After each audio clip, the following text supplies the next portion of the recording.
Halo guys, bersama saya lagi dalam Alright Napa Channel. Pelbagai pihak, individu, raja, organisasi, ya anak tidak kira usia, ya hari ini menempelak dan mengutuk tindakan daripada Muhyiddin Yassin. Ya, tidak terkecuali Raja Bahrain juga menyatakan katanya Muhyiddin patut dikutuk, angkuh kerana pertikai kuasa yang di Pertuan Agong. Dan antaranya adalah ini antara fakta-fakta yang beliau berikan kenapa Muhyiddin ini dikutuk, dibalun, disekolahkan dan sebagainya. Jadi sahabat semua, menarik untuk saya kongsikan bersama dengan anda kenyataan terkini ya daripada Raja Bahrain. Tapi sebelum itu jangan lupa juga untuk terus support Alright Napa Channel dengan cara tekan butang subscribe, like dan share. Mari kita ikuti berita gempa hari ini. Angkuh pertikai keputusan agung. Raja Bahrain senaraikan fakta Muhyiddin yang patut dikutuk. Itu antara kenyataan beliau. Jadi mari kita lihat kenyataan ini.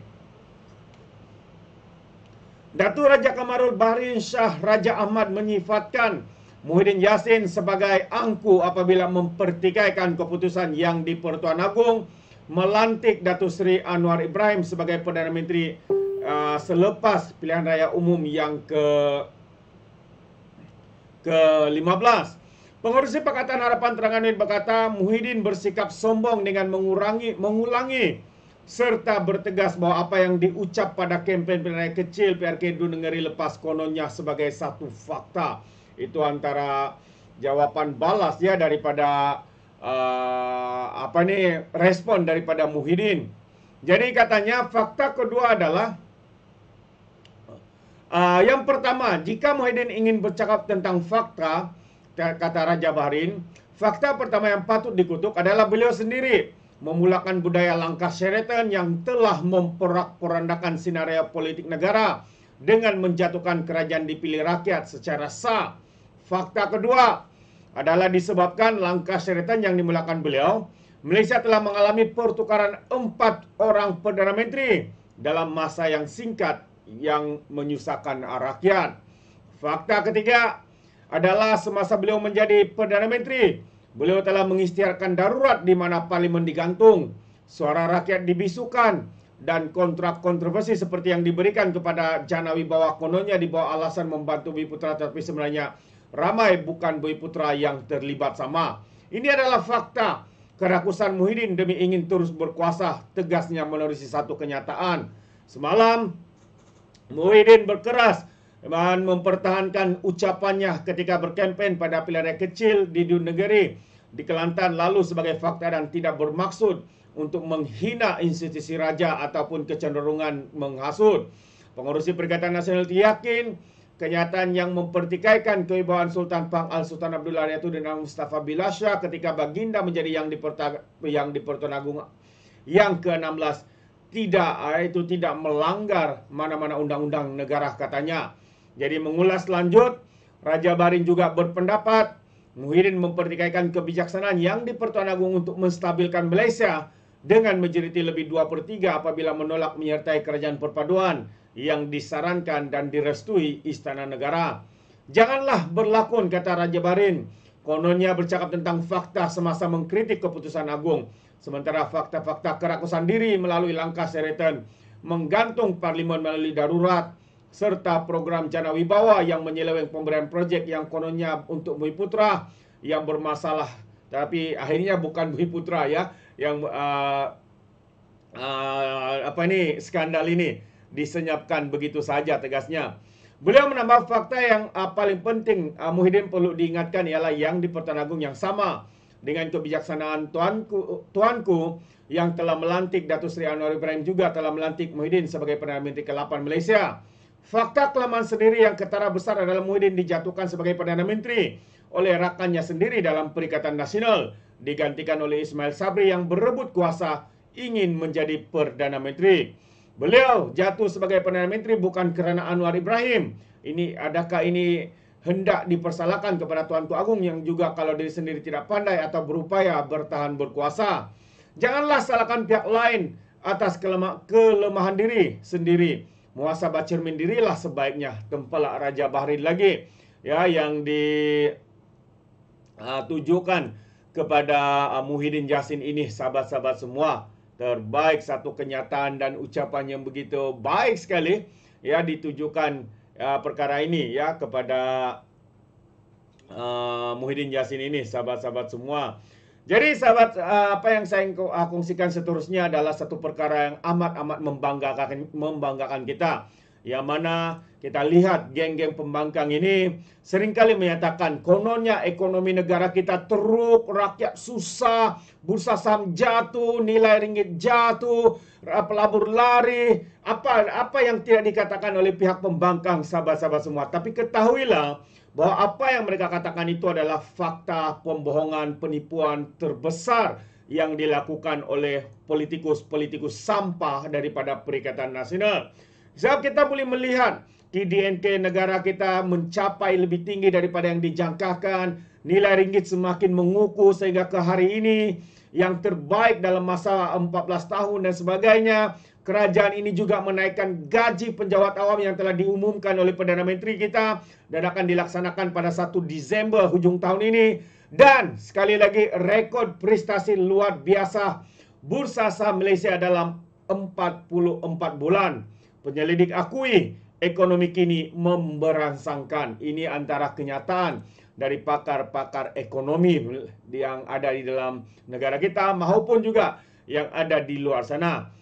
Ketua Penyelidikan Pelaburan UOB, ya, Hian Well Advisory, Muhammad Sadiq Jantan berkata, pertumbuhan keluaran dalam negara kasar KDNK suku kedua Malaysia sebanyak 5.9% menandakan ekonomi domestik yang memberangsangkan.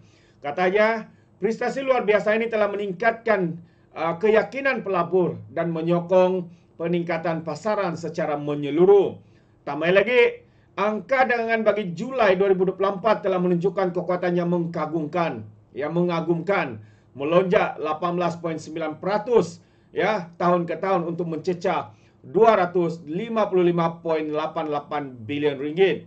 Jadi ini mewakili nilai dagangan tertinggi sejak Oktober tahun 2022, menggariskan daya tahan ekonomi Malaysia, katanya kepada Bernama. Dan semalam Bursa Malaysia melonjak 1.53% dengan indeks komposit berakhir pada peras tertinggi dalam 44 bulan, didorong oleh sentimen positif susulan data ekonomi tempatan yang mengukuh. Pada penutup dagangan FTSE Bursa Malaysia KLCI yang naik 24.88% kepada 1.648.70 daripada 1.623.90 ketika ditutup pada 16 Ogos yang lepas. Jadi FBM KLCI yang menarajui peningkatan indeks rantau terdahulu melonjak ke paras tertinggi intraday pada 1.653.35, mencecah paras yang belum pernah dicapai dalam 3 tahun dan 8 bulan yang ditutup 1.652.49 pada 18 Disember tahun 2020.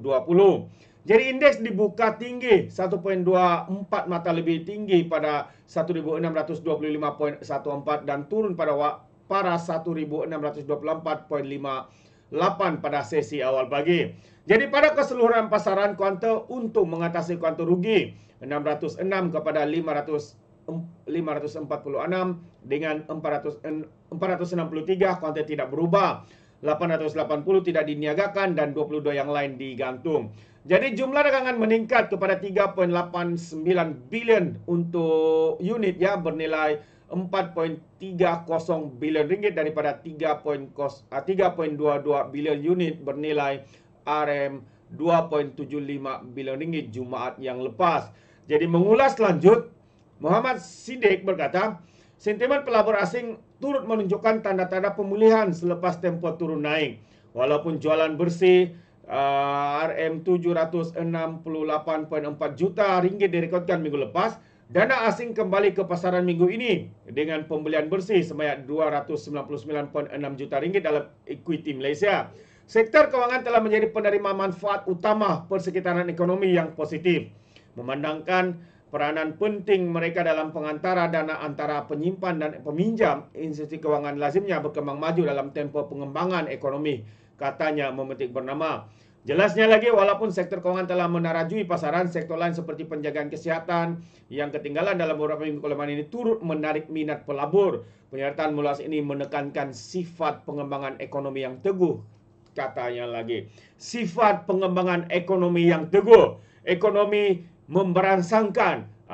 Jadi semua sahabat jelas bahwa apa yang dinyatakan oleh pakar-pakar ekonomi melihat kepada ekonomi kita hari ini tidaklah seperti yang diwar-warkan oleh geng-geng penfitnah, geng-geng penghasut daripada politikus sampah masyarakat Perikatan Nasional. Apa yang mereka katakan satu pun tidak boleh dipercayai, sahabat semua.